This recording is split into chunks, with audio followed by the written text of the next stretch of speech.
What if the world as you know it, the headlines, the politicians, the wars, the pandemics, the financial crashes, wasn't just the result of chance or error, but part of a deliberately orchestrated plan? What if the chaos was manufactured? What if you were never meant to know the truth? This isn't a story about aliens or secret tunnels beneath fast food restaurants. This is about power, real power. The kind you never see on TV, the kind that doesn't run for office because it already owns the system. Behind the world's most influential decisions, some believe there exists an invisible architecture, an elite network with its fingers wrapped around global finance, politics, media, and even the minds of ordinary people. If true, this would be the most dangerous conspiracy in human history.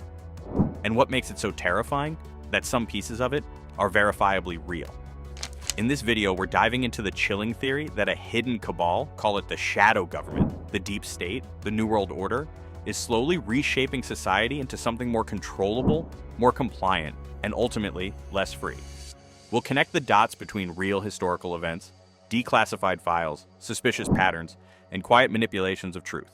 Keep watching, because by the end, you won't just be asking if it's real. You'll be asking how long it's been happening without you noticing.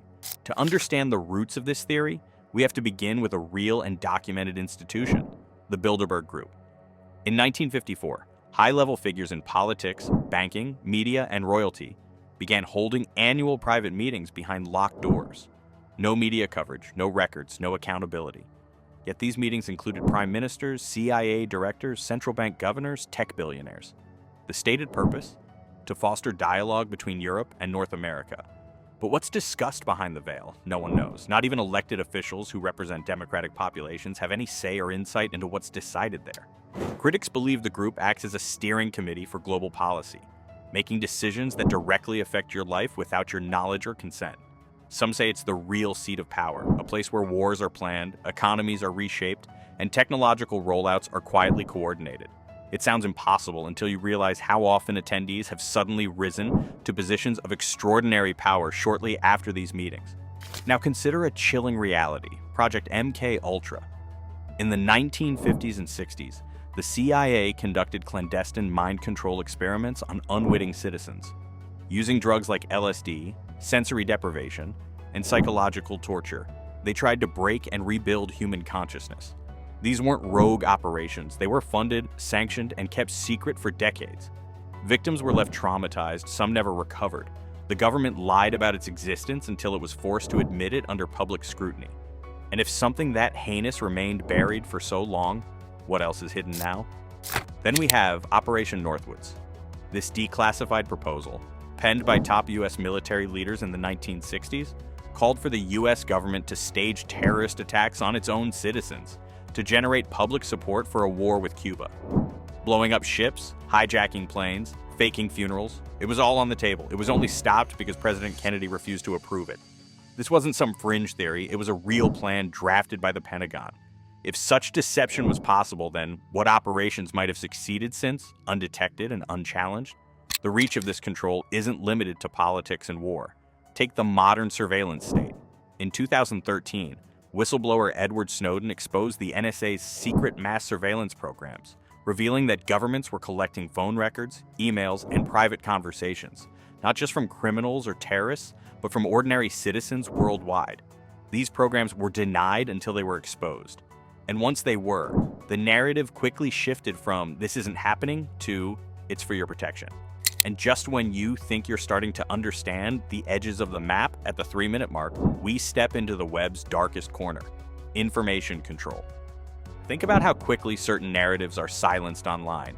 Platforms flag content, remove videos, ban accounts. On the surface, it's about preventing misinformation. But who decides what qualifies, and why do some voices get suppressed while others are amplified?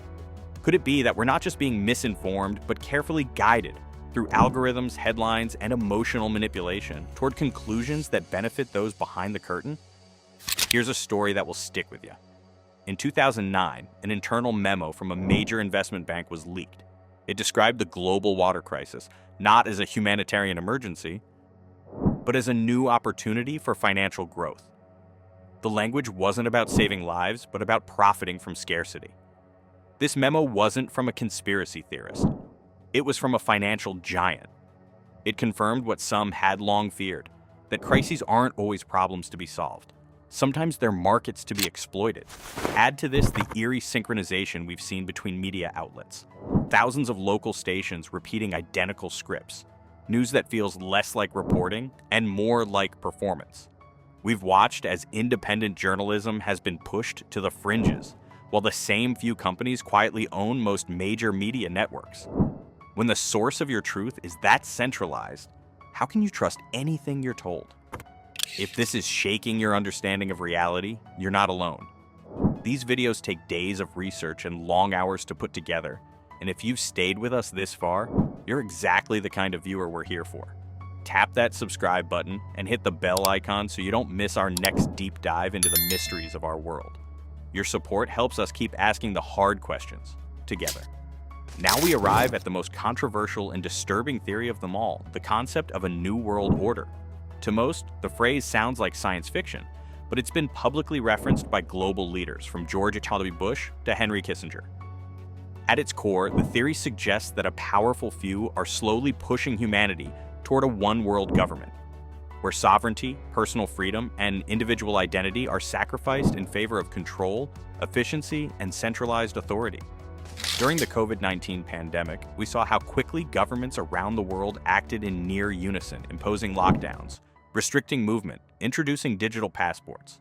While many of these actions were necessary to protect public health, the speed and coordination raised questions. Were these measures rehearsed? Were they part of a larger framework already in place? It's not about denying science, it's about questioning systems that move too fast, too perfectly, as if they were waiting for the right trigger. Consider digital currencies. The rise of government-backed digital money promises convenience, but also total traceability. Every transaction can be monitored, every purchase approved or denied. This isn't a theoretical concern. In China, the digital yuan already has mechanisms for programmable spending. What happens when that technology spreads westward and cash becomes obsolete? When your financial behavior determines your access to society? This is the climax of our story. Not a dramatic twist, but a realization. The most dangerous conspiracy isn't a secret war or a hidden society. It's a slow, incremental erosion of truth, privacy, and autonomy. It happens so gradually that we don't even notice. One law, one algorithm, one normalization at a time. Until suddenly the world feels unfamiliar. Controlled, curated, designed. But there's still hope. The antidote to invisible power is visible awareness. Read everything. Question motives. Track the money. Share what you learn. Truth may be buried, but it isn't destroyed. And the more we dig, the more light we bring into the shadows. If this video opened your eyes, even a little, leave a comment below. What part hit hardest? Do you believe there's more truth to these theories than we've been led to believe? And what do you think we're missing entirely? Like the video if you found it thought-provoking, and share it with someone who loves peeling back the layers of the world we live in. We're just getting started, and the next video, it'll take you even deeper. Subscribe, stay curious, and remember, nothing is more dangerous than a lie you never knew was told.